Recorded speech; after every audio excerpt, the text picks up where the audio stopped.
How to share WhatsApp group link without admin. What's up everyone? In today's video I'm going to show you guys how you can easily share your WhatsApp group link even if you don't have admin controls. But before we begin, make sure to head down below to give this video a quick like and subscribe to the channel. On that note, let's begin.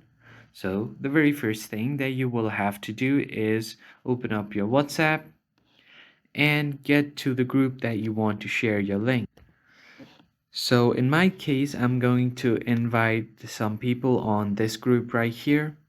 Now here, all you have to do is tap on the group name and it will open up your chat settings. From here, just scroll all the way to the bottom until you see all of your group members.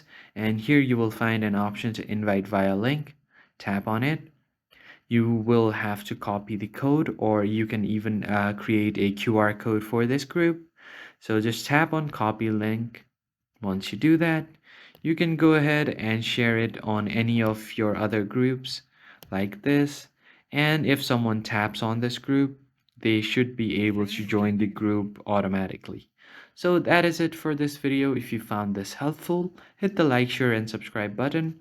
I will see you guys on the next one.